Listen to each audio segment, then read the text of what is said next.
Olá, queridos alunos da nossa classe de Nova Criatura, tudo bem com vocês?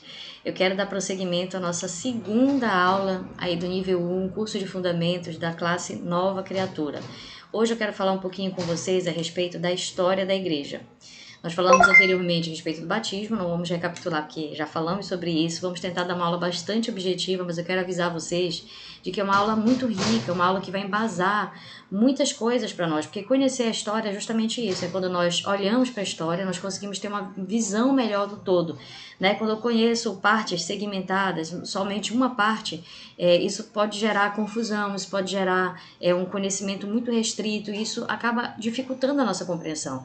Por isso que esse capítulo 2 para mim é um capítulo muito especial, porque ele fala a respeito da história da igreja. Então nós vamos olhar, claro, né, nós temos 30 minutos aí aproximadamente de aula, então é claro que não dá para entrar com muita profundidade, mas tem alguns pontos que eu tenho certeza que vão chamar a sua atenção, que de repente você pode pesquisar um pouco mais, ler um pouco mais a respeito deles, e isso vai formar o seu convencimento e você vai se aprofundar cada vez mais. Tudo certo? Então vamos lá para o capítulo 2, a história da igreja. Primeira informação importante nesse capítulo é nós entendermos que Jesus ele não começou uma denominação humana. O que isso significa?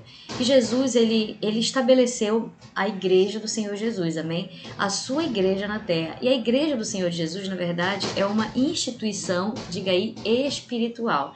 Ou seja, lá na época de Jesus, se nós voltarmos atrás, porque hoje nós olhamos a igreja com a nossa ótica da atualidade. Hoje, por exemplo, nós vemos diversas igrejas, né, evangélicas, diversas igrejas com diversos nomes, denominações, nomes assim inimagináveis. Tem igreja de todo tipo de nome, de toda forma, com todo tipo de doutrina, de ensino. Mas na época de Jesus não foi assim. Foi estabelecida a igreja do Senhor Jesus, né? E essa igreja, ela se manifestou, claro, né? É uma instituição espiritual, não havia uma placa de uma denominação em si. E isso é importante entendermos, porque algumas pessoas acreditam que isso já havia lá no passado, não havia. Isso vai surgindo historicamente, né? Não tem nenhum problema quanto a isso. É uma questão de organização, de identificação, não tem nenhum problema. Mas é importante entendermos que na época que Jesus instituiu a sua igreja, ela, como instituição espiritual, não tinha uma denominação específica, ok? Então, olha só esse texto. Jesus disse: Eu edificarei a minha igreja e as portas do inferno não prevalecerão contra ela. A igreja aqui é a reunião dos santos. A igreja aqui é o conjunto de pessoas, sim, que elas se reúnem. Elas se reúnem nas casas, no livro de Atos diz nas casas e no templo. E o templo que elas se reuniam naquela época era no templo judaico que existia, geralmente no pátio do templo. Porém, a maior parte do tempo elas se reuniam nas casas, principalmente, né, nós vamos estudar aqui um pouquinho sobre perseguição da igreja, principalmente nos períodos em que a igreja sofreu maiores perseguições. Vocês vão perceber que as pessoas aí mesmo elas se abrigavam, elas se refugiavam nas casas, né? Eram reuniões clandestinas, reuniões secretas, às vezes em locais que não eram casas, mas eram locais onde elas poderiam se abrigar de uma forma que elas pudessem cultuar a Deus. Tá? Então, isso daqui é muito importante, tá? Porque senão a gente já começa de um conceito errado do que é a igreja. A igreja está muito além de uma denominação humana, ela é uma instituição espiritual. Então, agora, quem compõe essa igreja? Eu posso pensar assim, poxa, já que é uma instituição espiritual, quem faz parte dessa instituição espiritual? Aqui no nosso slide nós vamos ver que todas as pessoas que foram lavadas pelo sangue de Cristo, ou seja, aquelas que passaram por uma conversão verdadeira, elas fazem parte da igreja do Senhor Jesus. Então aqui você percebe que isso está muito além do que uma denominação, percebe? Só quem é da Quadrangular é salvo, só quem é da Assembleia, da Batista, da Igreja da Paz, de outra denominação, da Igreja Católica. Não, a salvação ela vem por Cristo. E nós recebemos Cristo através de uma conversão verdadeira. Então, quem são essas pessoas que compõem a Igreja do Senhor Jesus? São as pessoas que verdadeiramente se converteram, né? Verdadeiramente são lavadas e remidas pelo sangue de Jesus, não importa a instituição no qual elas estejam inseridas.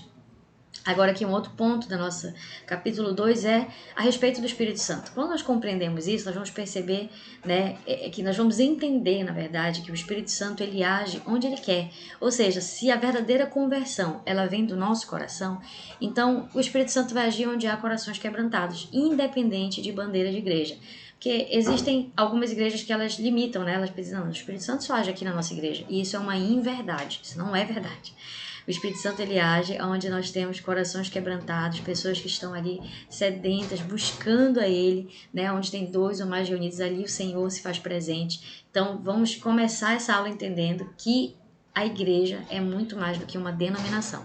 Eu não sei qual a denominação, a igreja, né, o prédio físico, a igreja local que você congrega, ela com certeza é muito importante, nós valorizamos muito a igreja local, ela é muito importante, porque a igreja do Senhor Jesus, que é uma instituição espiritual, ela se manifesta através da instituição, através de uma igreja local, ou seja, você desenvolve o seu ministério, você desenvolve o seu ministério dentro de uma igreja local. Ali é também uma instituição espiritual, porque é um conjunto de pessoas reunidas com esse propósito, percebe? Quando nós falamos a respeito disso, é que nós não queremos limitar a uma determinada igreja, tá? Pessoas reunidas com uma igreja de Cristo, uma instituição espiritual, independente da placa, da denominação, tá bom? Então, partindo desse pressuposto, agora sim nós vamos entrar propriamente dito na história da igreja. Eu gosto muito de história, não sei você. Eu gosto muito de, por exemplo, assistir filmes que retratam a biografia de alguém, porque eu gosto de assistir a história das pessoas, eu aprendo muito. E hoje não é diferente, hoje você vai aprender muito a respeito da história da igreja. Você aprende muito a respeito da sua fé quando você estuda a história da igreja. Infelizmente, muitas pessoas não valorizam isso, mas é assim tão importante. Hoje eu tenho certeza que você vai sair daqui com uma visão diferente, com uma visão mais apurada, né? Com uma visão melhor do que da sua fé, da sua base cristã, conhecendo um pouco mais da história da igreja, pontos positivos, pontos negativos, né? Aquilo que de fato aconteceu.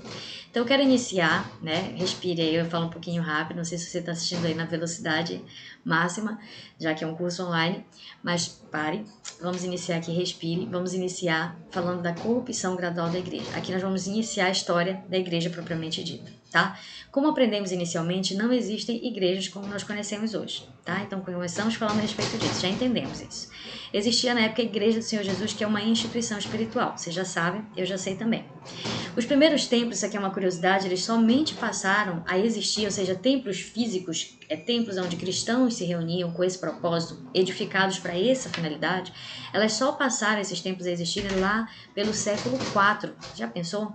Ou seja, todos os primeiros séculos aí, até o século IV, não existia. O que existiam eram reuniões, principalmente, como eu disse para você, nas casas, em outros locais, né? No pátio do templo na época, mas o próprio templo de Jerusalém, ele foi destruído no ano, se eu não me engano, 70 depois de Cristo. Ou seja, ele deixou de existir. Então, algumas pessoas se reuniam eventualmente nas sinagogas, se reuniam, se judeus, né? Se reuniam nas casas, se reuniam em outros ambientes onde eles pudessem fazer cultos ao Senhor. Mas não existia até então prédios, né? Edificados com essa finalidade. A partir do século IV começa a existir isso, tá bom? Desde o início aconteceram inúmeras perseguições. Um outro ponto importante aqui é que quando nós estudamos a história da igreja, nós vamos aprender que houveram muitas perseguições. Aconteceram muitas perseguições. E quando a gente aprende sobre isso, dá a impressão de que foi sempre, né? Tipo assim, começou aqui Estevão, o primeiro mártir, lá no livro de Atos, e a partir daqui começa a perseguição ali, os judeus perseguindo os cristãos, mas a partir dali a gente pensa assim, foi sempre uma perseguição contínua. Não, não foi assim. Aconteceram picos de perseguição no decorrer da história da igreja. Assim, foi muito frequente. Eram muitas perseguições terríveis, mas não vai de forma permanente. Conforme a liderança que se levanta, o imperador romano, vai haver níveis diferentes de perseguição. Então, é importante também compreendermos isso. Desde o ano 60 até o ano 320, a igreja sofreu 10 grandes perseguições. Então, nós não vamos aprofundar em todas elas, vamos mencionar uma especial, que é a perseguição sob Nero, que eu acredito que seja uma das mais violentas perseguições cristãs e é a primeira. Porém, nós tivemos aí 10 grandes perseguições, cada uma no seu formato, não dá para falar de todas elas. Eu convido você a pesquisar um pouquinho mais sobre isso, mas o básico nós estaremos recebendo aqui, com certeza. Então, do ano 60 até o ano 320, a igreja sofreu 10 grandes perseguições dos romanos. Vamos conhecer melhor essas perseguições. Eu quero começar falando da perseguição sob Nero, tá? Como eu disse, essa foi uma das piores perseguições no qual os cristãos já foram submetidos. Um historiador romano dessa época, chamado Tácito, ele registrou como que se davam essas perseguições. Olha só como que eram. Vamos ler juntos. Cobertos com pele de bestas, os cristãos eram rasgados por cães e pereciam. Ou então eram pregados a cruzes ou consumidos por chamas para servirem como iluminação noturna nos jardins de Nero. Eu quero começar dizendo para você que esse imperador romano, Nero, ele foi um dos imperadores romanos mais loucos que já existiam. Loucos, assim, de verdade mesmo. No termo mesmo da palavra. Ele era uma pessoa inconsequente, ele era uma pessoa desequilibrada, era uma pessoa, assim, sádica, né, que tinha prazer no sofrimento, e ele voltou os seus olhos para os cristãos. Então, olha só um tipo de perseguição que era muito comum nessa época, na época de Nero, né? Ele cobria os cristãos com peles de animais e soltava soltava esses cristãos, né, que estavam cobertos, parecendo animais com peles de animais, e soltava os cachorros de caça para que eles caçassem esses cristãos, e eles eram dilacerados. Então, imagine assim, o nível de crueldade, na verdade, é muito triste. Além disso, era muito comum na época de Nero, né, conta-se a história, de que ele colocava os cristãos em cruz, ou então colocava uma espécie de... eu esqueci o nome, mas é uma espécie de tronco de madeira, né, um tronco, uma madeira estendida como se fosse parecido com uma cruz, mas apenas assim, e ele amarrava essas pessoas, ele tocava fogo, né, passava piche, tocava fogo nessas pessoas, e elas ficavam sendo queimadas vivas, elas serviam de iluminação nas ruas de Roma ou nos jardins de Nero. Então, assim, para iluminar, então, você deduz que não eram uma ou duas, eram assim, séries de pessoas.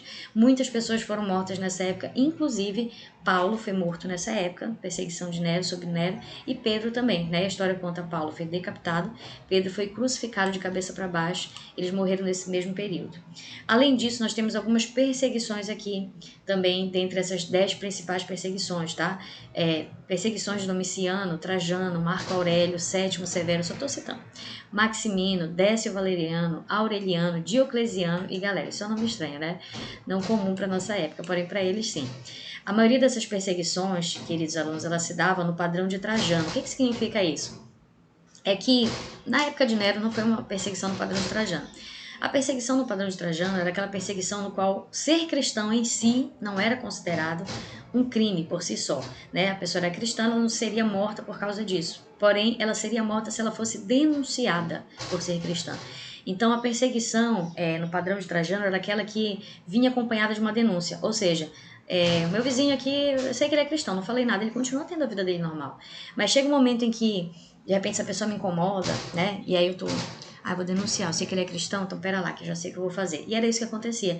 E muitos cristãos eram perseguidos após uma denúncia, né? De alguém do povo que fazia, e essa pessoa ela seria perseguida, ela seria muitas vezes morta por conta dessa denúncia, porque nesse aspecto ela seria assim, cristão seria crime, né? Não era o cristianismo em si. A gente já vai falar um pouquinho mais por qual motivo os cristãos eram condenados e julgados. Porém, aqui já dá para compreender que a maioria das perseguições se deram assim. Algumas não, algumas elas descobrir que é cristão, então pega essa turma e essa turma vai ser sacrificada, vai ser torturada, né? Vai ser cruelmente tratada.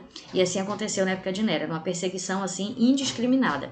Todos os cristãos, as pessoas que não conseguissem se esconder, elas morreriam. Então foi uma época muito triste. Eu não sei quantos assistiram o filme de Paulo, apóstolo de Cristo, não lembro se é esse o nome do filme. Você vê no filme muitas vezes pessoas, né, iluminando as ruas públicas, porque isso é histórico. Eram cristãos que estavam iluminando. Paulo estava preso nessa época. Paulo viveu na época no qual o imperador Nero era o imperador de Roma. E Nero fazia isso. Então você vê ali o retrato histórico do que acontecia, né? Muitas pessoas sendo queimadas vivas, iluminando as ruas de Roma, iluminando os jardins de Nero, tá? Isso era muito comum. É uma atrocidade terrível, mas era muito comum. Ok? Vamos continuar? Até aqui vocês estão conseguindo compreender tudo certinho? Aqui eu peguei pra vocês, né? Eu gosto de ilustrar, eu gosto de imaginar. Por exemplo, eu tô lendo um livro e fala de algum personagem. Eu vou lá e procuro a foto, eu quero imaginar aquela pessoa. Porque quanto mais eu imagino, mais real aquilo se torna pra mim, eu fixo melhor na minha mente. Então, não sei se todos aprendem dessa forma, mas eu acho legal ilustrar isso. Eu acredito que se torna mais didático. Essa aqui é algumas imagens, né? Porque você sabe, não tinha foto, né? Não tinha celular para bater foto, não tinha máquina fotográfica. Então, as pessoas, elas guardavam a sua aparência, a sua imagem, muitas vezes os ricos, é claro, né, que nem todo mundo tinha condições de fazer isso, mas fazia através de imagens de escultura. Então, essas aqui são algumas imagens que retratam alguns imperadores romanos, tá? Esse primeiro aqui, ele tem cara de louco, você percebe logo pela cara, né? Esse daí é o Nero, que foi um dos maiores perseguidores da igreja. Inclusive, Nero, ele acusou os cristãos na época de tocar fogo em Roma. Houve um grande incêndio na época de Nero. E esse grande incêndio, ele simplesmente destruiu assim uma grande parte de Roma. E toda a desconfiança a respeito desse incêndio, ela recaiu sobre a pessoa de Nero, porque ele era um desequilibrado mesmo, todos sabiam, né? Ele era uma pessoa cruel, desequilibrada, era uma pessoa totalmente mesmo desequilibrada. Então, Nero, conta-se a história, né, que as pessoas entendiam que ele queria construir eu não sei se era um palácio, mas se não me engano era um palácio, no centro de Roma, e onde ele estava estabelecido era um local distante, mas Roma já estava toda ocupada, né? Era um centro nobre, imagine Roma. E ele simplesmente decidiu tocar fogo, né, na cidade para queimar tudo aquilo, para usar isso como desculpa, já que estava destruído, para construir seu palácio. E posteriormente ele constrói mesmo nesse local onde foi incendiado. Na verdade, boa parte da cidade de Roma foi incendiada. Só que, claro, né, ele jamais admitiria que isso foi algo que ele fez. E aí ele põe a culpa nos cristãos. Ele diz que os cristãos incendiaram Roma, e aí ele usa isso, né, como um motivo para extravasar todo o seu lado cruel. E ele começa aí uma perseguição assim terrível contra os cristãos, tá? Embora muitos historiadores da época entendam que ele usou os cristãos como bode expiatório, porque de fato as pessoas acreditavam que ele era o responsável por isso. Mas ele usou os cristãos, uniu o útil ao agradável na mente louca dele, e ele acabou exercendo uma das piores perseguições nas quais os cristãos já foram submetidos. Então aqui algumas imagens, tá? Vamos passar por elas. Aqui Marco Aurélio, Sétimo, Maximino. Temos mais alguns aqui, né? Algumas imagens já estão bem desgastadas, outras são bastante reais. Olha essa aqui de Décio, né? Bastante real, Aureliano. Então, Constantino. Agora nós vamos falar um pouquinho aqui de Constantino. Grave bem aqui, tá? Essa figura histórica, porque ele vai fazer uma parte agora do nosso estudo a respeito da história da igreja. Constantino, aqui embaixo. Vamos lá. Agora, queridos, eu quero trazer para vocês, antes de nós entrarmos na parte de Constantino, algumas imagens do que era comum acontecer. Nessa imagem aqui, por exemplo, isso aqui é o Coliseu, né? Existe até um livro chamado Mártires do Coliseu, um livro muito bom. Eu aconselho você a ler. Ele retrata esse período histórico no qual muitos cristãos foram mortos no Coliseu. Aqui você percebe, na imagem, muitos cristãos, né, pessoas que estão aqui, ó, era essa haste aqui de madeira que eu queria falar. Em formato de cruz, as pessoas eram presas, e você vê que algumas já estão queimadas, outras estão ainda sendo queimadas, e elas eram sujas de piche para poder pegar fogo melhor, e então elas eram incendiadas vivas e elas morriam assim. Aqui embaixo nós temos pessoas reunidas que estão ali no meio do Coliseu, tá? E aqui leões saindo. Então, uma das atrocidades assim muito comuns nessa época de perseguição aos cristãos no Coliseu era esse show público aqui, tá? Eu digo show, né? Porque era isso que eles consideravam na época. Embora você saiba, isso aqui é algo terrível que acontecia. Olha só, eles soltavam leões famintos, animais, leões, tigres, e soltavam e deixavam os cristãos ali, né, para que renunciasse à sua fé. Não tendo renunciado, eles estavam ali para serem comidos vivos diante da vista de todo o povo, porque esse era uma espécie de show público. Então, assim, a gente vê um nível de maldade e crueldade que cristãos foram submetidos, e detalhe, não negaram a sua fé. Né? Você pensa assim, puxa vida, foram mortos, e onde está Deus nisso? E você pensa, Deus ele tem os seus propósitos, né? Mártires cristãos. Mártires são pessoas que morreram em prol do evangelho, pessoas que não negaram a sua fé, né? Então, cada um tem o seu galardão, a sua recompensa. Os mártires também terão. Às vezes a gente olha para uma imagem como essa e pensa assim, puxa, morreram, verdade, todos nós morreremos, né? Mas para onde nós passaremos a nossa eternidade é que fará a diferença. E aí cada um receberá o seu galardão. Então, isso daqui não é claro que é triste, mas na verdade, para muitos foi motivo de alegria poder morrer em favor do Evangelho, em favor de Cristo. Tá? Então, isso aqui traz com certeza uma reflexão pra gente, não é só história, uma reflexão. Aqui eu aproximei um pouco mais a imagem, vou tirar minha imagem de sobre, para que você possa ver um pouco melhor, tá? É que retrata coisas que aconteceram de fato ali no Coliseu. E olha só a multidão assistindo, contemplando, né? Imagine o show de horror que isso aqui se tornava. Sangue para todo lado, pessoas sendo devoradas vivas diante de todas as pessoas ali assistindo. Então, realmente algo muito terrível, muito desumano. Né? Aqui é uma outra imagem também, né, que retrata a mesma coisa, ele é uma pessoa sendo incendiada atrás e os leões ali prontos para devorar. Agora eu quero iniciar com você aqui um outro momento da história da igreja, que é um momento aqui eu estou só indicando alguns livros, né, documentários para você assistir, existem filmes também legais, Mártires do Coliseu, Heróis da Fé, também o Heróis da Fé ele retrata muito assim de pessoas que morreram em períodos diferentes, né, da história da igreja, perseguidos pela igreja. Alguns sim, outros não. Ele não fala só de pessoas perseguidas, fala também de pessoas que não foram perseguidas. Ele retrata a história da igreja, pessoas que marcaram a história da igreja. Algumas delas foram pessoas perseguidas que tiveram uma morte assim, semelhante. Então, eu aconselho, eu amo esse livro Heróis da Fé, ele edifica muito a nossa fé, eu sempre indico. Se você puder ler. Loucos por Jesus também, o pastor Lucinho Barreto tem edição 1, 2 e 3 do Loucos por Jesus. Eu amo esse livro, é um livro assim, pequenininho, uma leitura muito, muito simples, muito boa, e ela retrata pessoas que morreram pela sua fé. Então, desde os tempos antigos até de tempos mais atuais, tá? Então, indico essa leitura para você. As principais, aí vamos agora conhecer aqui por que essas pessoas eram perseguidas, quais eram as principais acusações pelos quais elas sofriam essas perseguições. Olha só: canibalismo, incesto, falta de patriotismo, antifamília, causa de catástrofes, ateísmo e principalmente a recusa em adorar o imperador. Então você vai pensar assim, não entendi, por que as pessoas eram acusadas disso? É simples, né?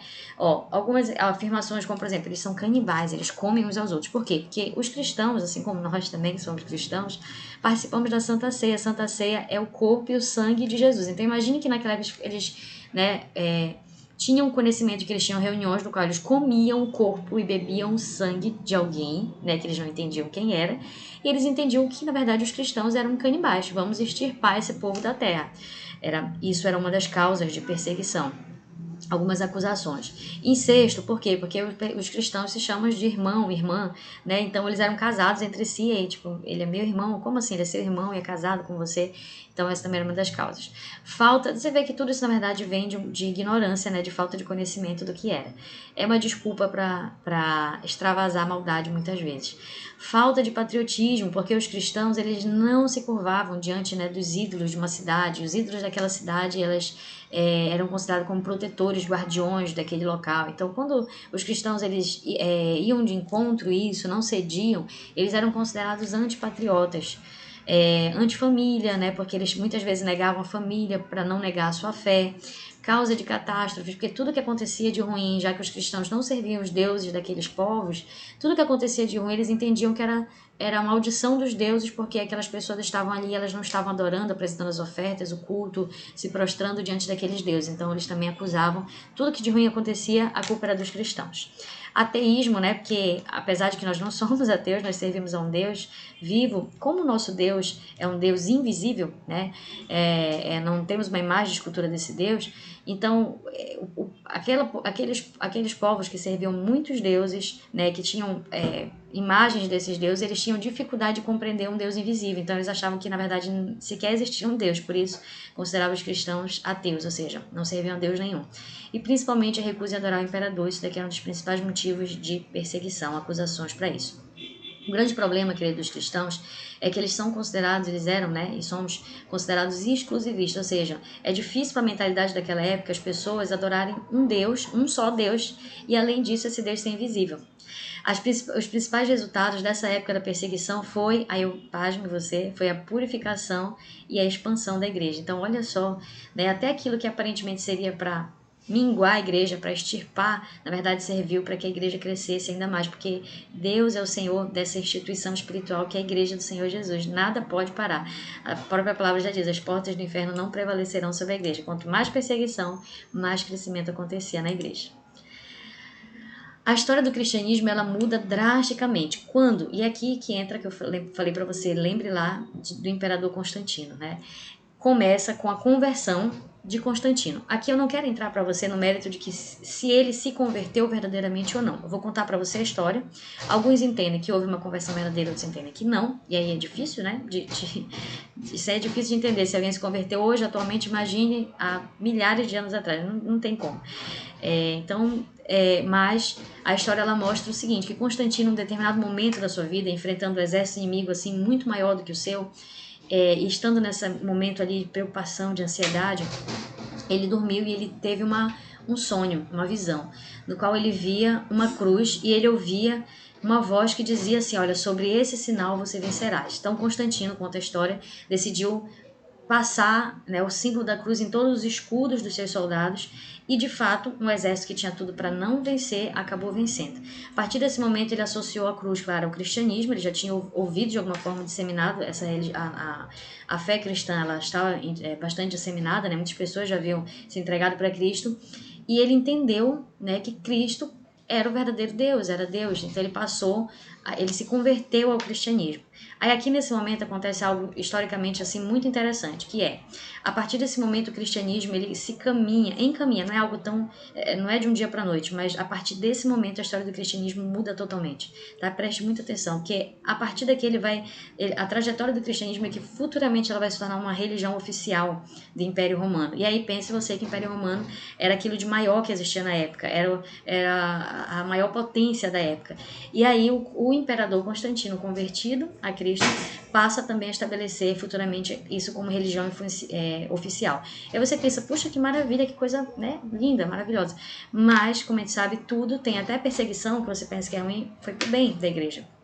Assim também você pensa que Constantino ter se convertido pode ter sido somente bem, mas também teve alguns problemas que resultaram disso. Vamos seguir para a gente conseguir compreender um pouquinho melhor? Aqui, a partir desse momento, né, lentamente vai acontecendo o que nós chamamos de romanização da igreja. O cristianismo ele somente foi oficializado lá no ano 391 d.C., com Teodósio I. Porém, antes disso, já com Constantino, a igreja ela começa a centralizar em homens, né? Muda um pouquinho a história, porque o Estado e a religião eles passam a se tornar um só.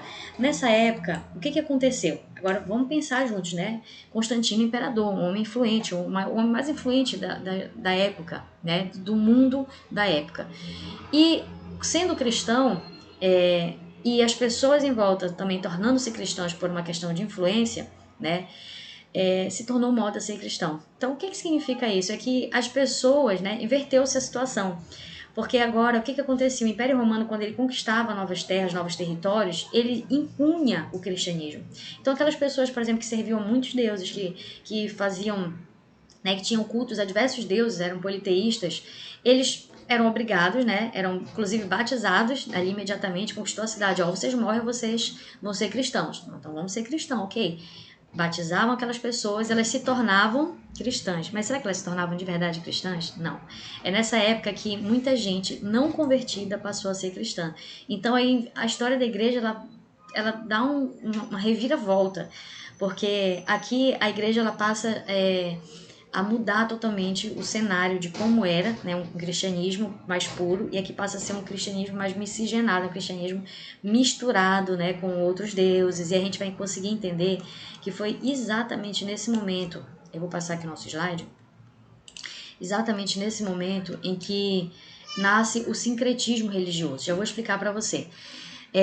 Olha só, aqui, imagine você que esse povo pagão, né, chegou ali o Império Romano dominando aquele território e de repente, né, ou morre ou se converte ao cristianismo.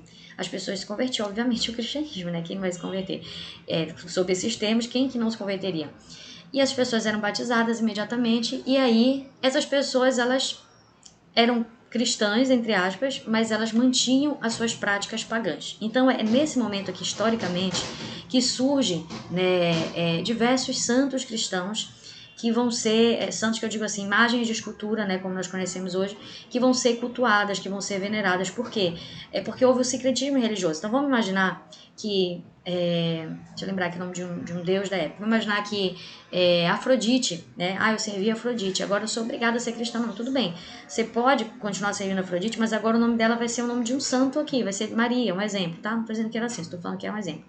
O nome dela agora aqui vai ser Maria, aí cria-se uma imagem para aquilo, substitui-se, né? E aí aquelas pessoas passam a venerar, ao invés de Afrodite, passam a venerar, por exemplo, Maria. Assim entram as imagens de escultura na igreja, assim entram a veneração dos santos, assim inicia-se o batismo de crianças, porque até então, nós estudamos na aula anterior, não havia batismo de criança, havia batismo de pessoas que têm uma maturidade para discernir, né? Se arrepender, entender o que é o batismo. Como aqui era uma conversão assim, larga escala, né? Converte ou morre, todo mundo se convertia, todo mundo era batizado, criança, adulto, idoso. Então aqui culturalmente começa a ser inserido essas práticas que até então não havia na igreja primitiva. Então aqui você percebe que o cristianismo ele começa a diluir, né? Ele começa a mudar da essência que ele era. E daí ele vai progredir um pouquinho mais, já vamos falar sobre isso. Infelizmente, do quarto século em diante, ele se desvirtuou ainda mais e fugiu ainda mais da palavra de Deus. Mas, glória a Deus, que muitos homens foram levantados, homens que foram, inclusive, muitos foram perseguidos e foram mortos. E aqui imagine imagine você que a perseguição agora não era contra os cristãos, né, convertidos, entre aspas, aqueles que se converteram ali num processo não verdadeiro de conversão, mas era contra os cristãos ainda, que não eram mais considerados talvez cristãos, mas pessoas que verdadeiramente tinham se convertido e que não correspondiam a esse tipo de sistema religioso que existia na época, tá? Então muitos homens se levantaram para falar contra isso, e essas pessoas também foram perseguidas e foram mortas. Antes, por exemplo, eu quero iniciar agora falando de um momento histórico, né, lá para o ano de 1500, aí pula muito tempo lá para frente, não dá para aprofundar muito, como eu disse, mas agora vamos pular muitos anos para frente após esse momento que nós falamos aqui anteriormente, tá? Agora vamos iniciar falando um pouquinho a respeito da Reforma Protestante. Lá pelo ano de 1500, aliás, antes disso, 100 anos aparentemente disso, John Wycliffe e John Hus, eles se levantaram como pessoas que, cada um numa época diferente, tá? Se levantaram como pessoas que vieram para iniciar, como se fossem as bases da Reforma. Eles já falavam contra esse tipo de prática, batismo de criança, adoração de imagens, e muitas outras, né? Outras práticas antibíblicas, mas que eram praticadas pela igreja por causa dessa mistura que eu expliquei para você, tá? Ser cristão se tornou moda, ser cristão se tornou status, né? Os clérigos, os religiosos começaram a se levantar, uma série de religiosos que já não eram colocados pela sua piedade, pelo seu amor a Deus, mas era porque era uma influência política, né? Vai ser o papa, vai ser o fulano, o sacerdote tal vai ser aquele indicado pelo rei tal. Então, o Estado e a igreja, eles se tornaram numa figura só. Aqui a história da igreja ela muda drasticamente. Muito diferente do que foi na igreja primitiva. É importante nós sabermos disso. Então, antes de Lutero surgir, muitos homens já se levantavam para pregar sobre verdades. E aí agora inicia aqui a história de Martinho Lutero, que eu quero compartilhar com você. Nós não vamos demorar muito, já estamos 30 minutos aí de aula. Martinho Lutero, quer dizer, ele era um padre, ele era um professor da Universidade de Wittenberg, lá na Alemanha, e ele teve encontro de Jesus quando ele lia o livro de Romanos. Ele começou, claro, nessa época as pessoas não tinham acesso à leitura da Bíblia, né? Muitas pessoas sequer eram letradas, liam, sabiam ler. Mas além disso, os livros, né, a Bíblia Sagrada, ela era acessível apenas aos clérigos, ou seja, às pessoas de alta posição religiosa. Então os padres, por exemplo, eles tinham acesso. E fora que antes, né, na época de Lutero que houve a invenção da imprensa, da prensa, que era aquela máquina que prensava os documentos e aí ela fazia cópias desses documentos. Mas antes disso, até mesmo para fazer uma cópia de uma Bíblia era algo assim muito difícil, muito raro. Então existiam poucas Bíblias e por isso as pessoas não tinham acesso também. Era um dos motivos. E aí Lutero ele teve acesso e tendo esse contato com a Bíblia ele começou a aprender verdades, né? Diferente daquelas que estavam sendo propagadas. E ele começou a experimentar uma verdadeira conversão, entender que a salvação não é por obras, é pela fé, né? É pela graça de Deus que nós somos salvos e nós somos alcançados. E nessa época havia um ensino assim muito contraditório, era algo assim muito distante do ensino bíblico. E isso começou a confrontar a fé de Lutero, né? Nessa mesma época existia a venda de indulgências, batismo de crianças, veneração de imagens, salvação que não era pela graça, havia o ensino do purgatório, né? A pessoa morre, vai para aquele local ali, intermediário, e conforme as orações, conforme a intercessão, ela vai sair desse purgatório e ela vai para o céu. Então, assim, são ensinos totalmente antibíblicos, isso não tem na Bíblia. E, portanto, Lutero começa a se indignar contra aquilo e volta-se para o ensino bíblico, né? E isso vai, claro, gerar um impasse. A gota d'água para Lutero foi quando uma determinada pessoa, chamada Tetzel, deixa eu ver se eu anotei aqui, tá, Tetzel, ele foi... eu só anotei aqui antes que eu queria compartilhar com você que quando nós aprendemos sobre a Reforma Protestante, inclusive indico, assistam filmes sobre isso, edifica muito, você vai perceber que Lutero ele nunca quis dividir a igreja, né? Não estava nos planos de Lutero criar uma outra igreja que não fosse a igreja que existia na época, não. Ele queria que houvesse uma reforma dentro da igreja. Então você percebe que a intenção dele não era essa, mas acabou acontecendo, porque as partes não cederam, então houve uma divisão de fato. Aí vamos continuar aqui. A gota d'água, na verdade, aconteceu... Opa, deixa eu passar aqui. Quando uma determinada pessoa chamada Tetzel, que era um arcebispo, né, um agente do arcebispo Alberto, ele foi enviado lá para a cidade de Lutero para pregar a respeito das indulgências. O que ele falava, né? Qual era o discurso dele? A igreja vendia as indulgências, o que significava que as pessoas elas poderiam comprar um documento que prometia perdão completo de todos os pecados. O discurso de Tetzel era mais ou menos isso. Se você tem um parente que morreu, pode comprar uma indulgência para ele, porque quando o dinheiro cair no cofre da igreja, uma alma estará escapando do purgatório. Ou seja, o que eles estavam vendendo? Salvação. Dizendo dizendo assim, olha, compre aqui esse documento que eu tô dando para vocês, que eu tô garantindo que todos os seus pecados serão perdoados, os que você já cometeu, que você ainda vai cometer. Então, ó, aproveita aí, porque tá aqui promoção. E aí imagina, ó, se você teve alguém que já morreu, compra isso daqui também, que a igreja vai fazer com que essa pessoa seja liberada do purgatório, ela vai direto pro céu. As pessoas acreditavam nisso, porque elas não tinham conhecimento bíblico. E muitas pessoas compravam, nessa época era a época da construção da Basílica de São Pedro, se eu não me engano. E aí eles estavam fazendo uma grande arrecadação, né? É isso, Basílica de São Pedro, isso mesmo. Então, assim, isso foi a gota d'água para Lutero. Então, no dia 31 de outubro de 1517, Lutero pregou as 95 teses na porta da igreja de Wittenberg.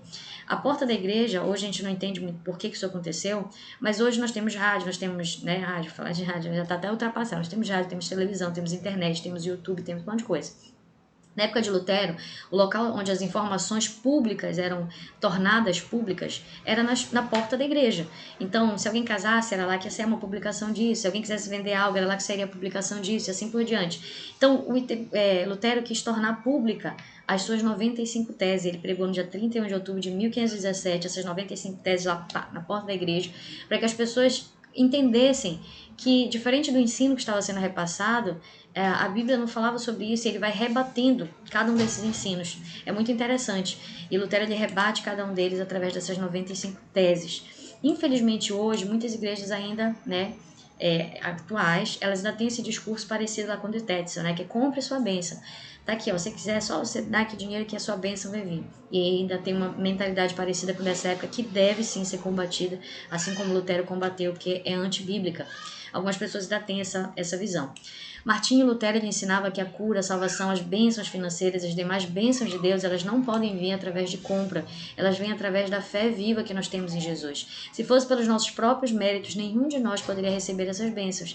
Elas só vêm pela graça de Deus, favor que nós não merecíamos. É mediante a fé que nós somos abençoados por Deus, salvos, curados, prósperos, e tudo de bom nos acontece. Então Lutero, encerrando a história dele, foi levado a Roma para discutir sua opinião. Quer dizer, houve uma tentativa de levá-lo, mas alguns príncipes alemães conseguiram salvá-lo, porque sabia que ele morreria lá, que havia um plano para matá-lo. Protegem, isolam, né, Lutero, escondem ele de tudo e de todos, e nessa época que Lutero fica ali em isolamento, ele traduz a Bíblia alemã, do latim para o alemão, para que as pessoas tivessem acesso. Então imagine, né, o trabalho, o tempo que ele ficou ali isolado, e ele utilizou para um bem imenso, porque ele tornou a Bíblia, e aí justamente nesse período histórico também surge a criação da prensa, não sei se chama prensa manual, mas é uma ferramenta, é uma máquina que ela conseguia fazer cópias, né? Então imagine que nessa época os escritos de Lutero foram copiados, e por isso houve uma grande disseminação. A Bíblia também poderia ser copiada, né? Era uma cópia assim muito ainda primitiva, mas não havia isso antes. Então agora já tem possibilidade de não somente copiar por manuscrito, né? A pessoa escrevendo, se alguém escrevia a Bíblia toda, né? Conseguiram fazer placas, e aquelas placas conseguiam copiar aqueles textos, eles conseguiam disseminar. Então, a reforma teve muito peso também em consequência desse momento histórico da prensa, no qual essas informações conseguiram se multiplicar, tá bom? É como se fosse a internet da época, né? Algo totalmente novo, tecnológico, atual. E aí eu quero encerrar com você essa aula falando para você a respeito de alguns movimentos, tá? Aí esse aqui já pulamos, né? Saímos de 1517 para 1904, 1906, o avivamento no país de Gales, que foi um avivamento assim muito marcante, que os historiadores dizem, né? Durou muito pouco, porém ele incendiou um país todo, um país de pessoas assim, principalmente pessoas muito pobres, muito simples, a maioria eram mineradores, trabalhavam nas minas, e essas pessoas, elas começaram, né, claro, todo avivamento começa por clamor, por intercessão, e pessoas se levantaram ali intercedendo e clamando, e houve um grande avivamento nesse país. Apesar de aparentemente ter sido um país com um período curto, né, um país pequenininho, um país aproximadamente do tamanho do Sergipe, nosso aqui no Brasil. Então, esse era o país todo, né? País muito pequeno, mas aconteceu um avivamento tão grande, queridos, que nos primeiros 6 meses, o avivamento que eu digo, não foi... O avivamento do País de Gales foi um avivamento diferenciado, não foi de curas, né, de milagres, assim, físicos, mas foi um avivamento da alma, de conversão, de coração. Aproximadamente nos primeiros 6 meses do avivamento, mais de 100 mil pessoas se converteram. Então, imagine você, assim, o impacto espiritual. Os cultos eram ininterruptos, era uma busca incessante, eram pessoas se derramando em lágrimas, pessoas buscando a Deus em profundidade, um grande avivamento. E aí você pensa, puxa, foi 1904, 1906 tão curto. Mas na verdade, esse avivamento deixou marcas permanentes na história, porque o avivamento que nós vamos falar aqui, não somente na vida das pessoas do País de Gales, mas de pessoas que foram influenciadas por esse avivamento. Lá em 1907, nós vamos ver um outro avivamento muito interessante, que foi o da Rua Azusa, que é o maior avivamento do século XX. Foi esse considerado historicamente da Rua Azusa. E nós temos livros a respeito sobre ele também, como temos do País de Gales. E ele também é um reflexo do avivamento no País de Gales. Então veja você que esse avivamento, que também vai gerar reflexo em outros países, como o avivamento na China, como o avivamento em outros locais, ele surgiu historicamente lá do País de Gales, alcançou aqui a Rua Azusa, né, que iniciou na Rua Azusa nesse período de tempo aproximado, inclusive, e depois vai se estender para outras nações. Então, Deus é perfeito em tudo que ele faz. Aqui, esse avivamento da Rua Azusa é um outro também avivamento assim, extremamente interessante. Pesquise, tem vídeos na internet sobre isso. Pesquise. Assim como no avivamento do País de Gales, que foram pessoas jovens, algumas pessoas muito simples foram usadas, né? O principal nome é o Evan Roberts, ali no avivamento do País de Gales. Assim, na Rua Azusa, Deus usou pessoas muito simples, né? O principal nome do avivamento na Rua Azusa foi William Seymour, que ele era um descendente de escravo, ele era uma pessoa humilde, simples, ele era cego de um olho, né? E ele chega a Los Angeles e passa a pregar sobre regeneração, sobre santificação, sobre cura pela fé, sobre batismo no Espírito Santo. O avivamento da Rua Azusa, ele, além do batismo no Espírito Santo, né, que é algo que foi resgatado, que já havia se perdido, muitas pessoas sequer acreditavam nessa época no batismo do Espírito Santo, essas pessoas elas passaram a ser batizadas, iniciou com isso, mas ele também foi um avivamento de muitas curas e de muitos milagres, além também de arrependimento e de salvação.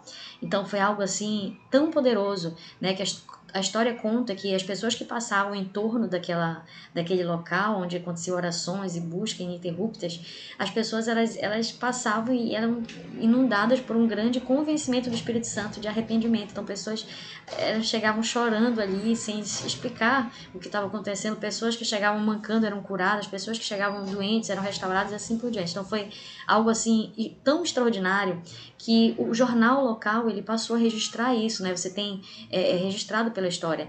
Pessoas do jornal local, seculares mesmo, não relacionadas à igreja, foi algo que chamou tanta atenção, foi algo tão notório que os próprios jornais da época registravam esse acontecimento extraordinário. Tá? Então, primeiro ele começa numa casa, né, na rua Brunbray, que eu não sei se pronuncia assim, mas nessa casa é uma casinha pequena, eles começam buscando ali e as pessoas vão sendo alcançadas, né? Demorou para que as pessoas começassem a ser batizadas. Lá em 1906, elas começam somente que a pessoa que iniciou, William Seymour, vai ser batizado no Espírito Santo. Ele prega o batismo ainda sem ser batizado, mas ele crê e ele depois posteriormente é batizado. Outras pessoas passam a ser batizadas. Muitas almas são ganhas, eles precisam expandir e aí eles alugam esse galpão na Rua Azusa, número 312, que é extremamente conhecido. Vou mostrar a foto para você. E nesse lugar aconteceu um grande avivamento. E saiba você que esse avivamento influenciou avivamentos em outros países que aconteceram. E também foi o berço das igrejas pentecostais que nós temos hoje, da maioria delas, como a Quadrangular, nossa igreja, a Assembleia de Deus e outras igrejas que foram foram influenciadas através dessa grande chama desse avivamento que começou ali na Rua Azusa. Esse aqui é o William Seymour, né, que foi o principal nome desse avivamento, um homem escravo, descendente de escravo, cego de um olho, uma pessoa simples, né, comum do povo. Essa aqui foi a casa onde iniciaram as orações. E posteriormente, essa aqui hoje em dia ela é um museu, e aqui era o galpão na Rua Azusa, número 312, onde aconteceu essa grande manifestação sobrenatural. Então, eu quero dizer para você, é ou não é legal sabermos da história da igreja? Que isso fortalece a nossa fé. E se Deus derramou esse avivamento nessa época, então Ele também pode fazer e fará nos nossos dias também, tá? Então, desejo a você um excelente dia. Obrigada por ter nos acompanhado até aqui e nós encerramos aqui a nossa aula hoje a respeito da história da igreja. Eu espero que você tenha sido muito edificado. Nós tentamos correr o máximo possível, 43 minutos aqui de aula, e eu tenho certeza que essa aula vai, assim como abençoa a minha vida, vai abençoar a sua também. E eu lhe aconselho algo, se aprofunde, procure um pouquinho mais, tem livros, tem documentários, tem filmes a respeito desses temas que nós tratamos. Isso vai edificar a sua fé, sem dúvida nenhuma, tá? Deus abençoe a sua vida e até a próxima aula.